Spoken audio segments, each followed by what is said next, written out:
வணக்கம் ஃப்ரெண்ட்ஸ், நான் தான் உங்கள் பிரேம் பேசுகிறேன். ஸ்வாதி ஆர்கானிக் ஃபார்ம்லேருந்து. இன்றைக்கி எதை பற்றி பார்க்க போகிறோன்னு பார்த்தீங்கன்னா, பெரியம்மை பற்றி பார்க்க போகிறோம். ஆக்சுவலாக எங்கள் மாட்டுக்கு வந்து இந்த மாதிரி பெரியம்மை வரும்போது நாங்கள் என்ன பண்ணுறதுன்னு தெரியாத டாக்டருக்கு தான் கால் பண்ணியிருந்தோம். அவங்க இன்ஜெக்ஷன்லாம் வந்து போட்டாங்க, ஆனால் பெருசாக ரியாக்ஷன் இல்லை. ஸோ அந்த டைமில் தான் என்ன பண்ணோன்னா, நாங்கள் நாட்டு மருந்து விசாரித்து போகும்போது அவங்க ஒருத்தர் என்ன சொன்னார், பெரியம்மை எதனால் வருதுன்னு அவர் இன்ஃபார்ம் பண்ணார் எங்களுக்கு.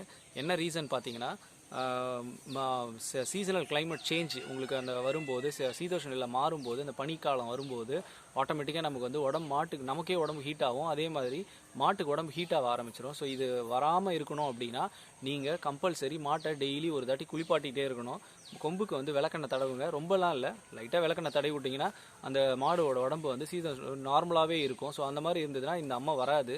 அதே மாதிரி இடம் சுத்தமாக வச்சுக்கோங்க. இந்த 3 விஷயம் நீங்கள் கரெக்டாக இருந்தது அப்படின்னா மாட்டுக்கு இந்த அம்மா நோய் வராது. இடம் சுத்தம் இல்லை, ஒன்று மாடு மாற்றி இது பண்ணுறீங்க, சாப்பிடுது, அந்த மாதிரிலாம் போகும்போது தான் இந்த மாதிரியான டிசீஸ்லாம் வரும்.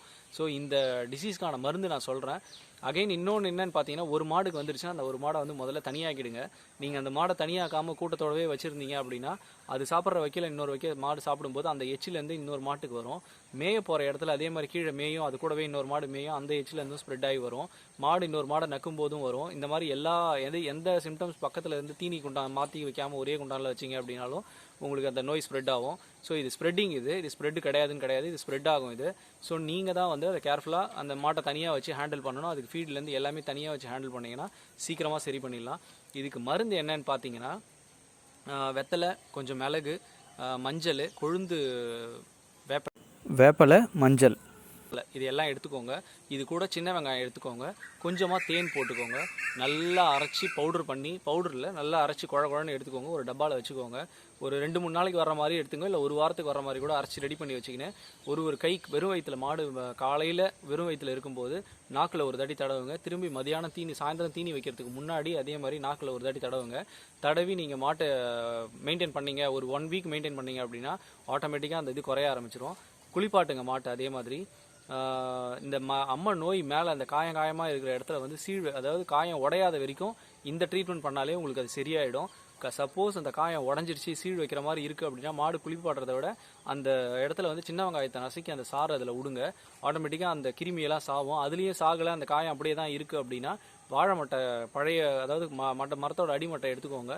நல்லா சட்டியில், சுத்தமான சட்டியில், மண் இல்லாத சட்டியில் போட்டு பொசுக்கி அந்த பவுடர் எடுத்து தேங்காய் எண்ணெயில் கலந்துக்கோங்க. நல்லா தேங்காய் எண்ணெயில் கலந்து சுத்தமான தேங்காய் எண்ணெயில் நல்லா குழன்னு குழப்பி அது உள்ளே வச்சிங்க. இல்லை வேப்ப எண்ணெய் வச்சு அது கூட கலந்து கட்டினீங்கனாலும் அது வந்து அந்த கிருமி வந்து கம்ப்ளீட்டாக உங்களுக்கு க்யூர் ஆகிடும்.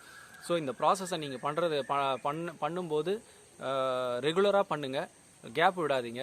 காலையில் மாலை சாயந்தரம் செய்யணும் அப்படின்னா அந்த வாரம் ஃபுல்லாக கரெக்டாக செஞ்சினே வந்தீங்கன்னா 1 வீக்லேயே உங்களுக்கு வித்தியாசம் தெரியும். ஸோ இதை நீங்கள் ஃபாலோ பண்ணும்போது உங்களுக்கு இதுலேயே வந்து க்யூர் ஆகிடும்.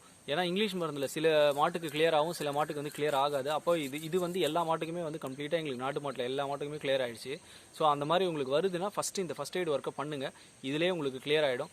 கிளியர் ஆகலைன்னா அதுக்கப்புறமா நீங்கள் போய் டாக்டரை பாருங்கள். இது வந்து ஹீட்டில் வர்றது தான் டிசீஸ். இது ஹீட்டு மாடு வந்து இந்த பனி நாள் வந்தவொடனே நம்ம ஃப்ரீக்வெண்ட்டாக காற்று எல்லா பக்கமும் அடிக்கும். அந்த பனி உள்ளே ஏறும்போது மாடு உடம்பு சூடு ஏறி ஆட்டோமேட்டிக்காக வர்றது தான் இது. சீதோஷ நிலை மாறும்போது இது வந்துடும். ஸோ நீங்கள் வந்து இந்த மெடிசன் எல்லாம் எழுதி வச்சுக்கோங்க. எப்போல்லாம் உங்களுக்கு இந்த மாதிரி இன்சிடென்ட் வருதோ நீங்கள் எல்லாத்தையும் அரைச்சி பவுடர் பண்ணி ஒரு 1 வீக்குக்கு கண்டினியூஸாக ஃபாலோ பண்ணுங்கள். இது வராமல் இருக்கணும் அப்படின்னா ஃபஸ்ட்டே வந்து மாடு சுத்தமான இடத்துல வச்சுக்கோங்க.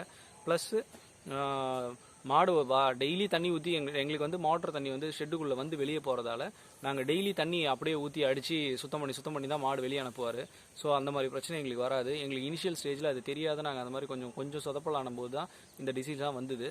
ஸோ இதையும் வந்து நாங்கள் இந்த மாதிரி நாட்டு மருந்திலே கிளியர் பண்ணிட்டோம். ஸோ இதை நீங்கள் ஃபாலோ பண்ணிக்கோங்க. உங்கள் ஃபார்மில் அந்த மாதிரி அம்மா நோய் வந்ததுன்னா உங்களுக்கு கம்ப்ளீட்டாக கிளியர் ஆகிடும். என் வீடியோ உங்களுக்கு பிடிச்சிருந்துன்னா லைக் பண்ணுங்கள், ஷேர் பண்ணுங்கள், சப்ஸ்கிரைப் பண்ணுங்கள். தேங்க்யூ. அதே மாதிரி உங்கள் மாட்டோட முகத்தில் வந்து பார்த்திங்கன்னா அந்த கருப்பாக இருக்குது இல்லைங்களா, மூக்கு பகுதி, அந்த இடம் வந்து வேர்க்கிற மாதிரி இருக்கணும். எப்பயுமே வேர்க்கிற மாதிரி இருக்கணும். வேர்க்காது அது வந்து மொழுப்புன மாதிரி, உங்களுக்கு மொழுப்பு கட்டின மாதிரி இருந்தது அப்படின்னா அதுக்கு வந்து நீங்கள் ஒரு வாரத்தில் ஒரு நாள் சாம்பிராணி புகை போட்டுருங்க. சாம்பிராணி புகை இல்லைன்னா, அதுவும் கிடைக்கலனா எருமுட்டை எல்லாம் கொளுத்தி ஒரு தொட்டியில் ஏதாவது ஒரு இடத்துல புகை மூட்டை மாதிரி போட்டுட்டிங்கன்னா அது புகஞ்சதுனாலே ஆட்டோமேட்டிக்காக அந்த புகையை அதுங்க சுவாசிக்கும் போது அந்த இடம் வேர்க்கிற மாதிரி அந்த கண்டென்ட் வந்துடும். இது வேர்க்காத மாதிரி முழுப்பு கட்டின மாதிரி இருந்தது அப்படின்னா உங்களுக்கு மாட்டுக்கு உடம்பு சரியில்லைன்னு அர்த்தம். அது வந்து சரியாக சாப்பிடாது, எல்லா பிரச்சனையும் ஸ்டார்ட் ஆகும். ஸோ அதை முதல்ல இந்த மாதிரி இருந்ததுன்னா புகை போட்டு கிளியர் பண்ணிவிடுங்க.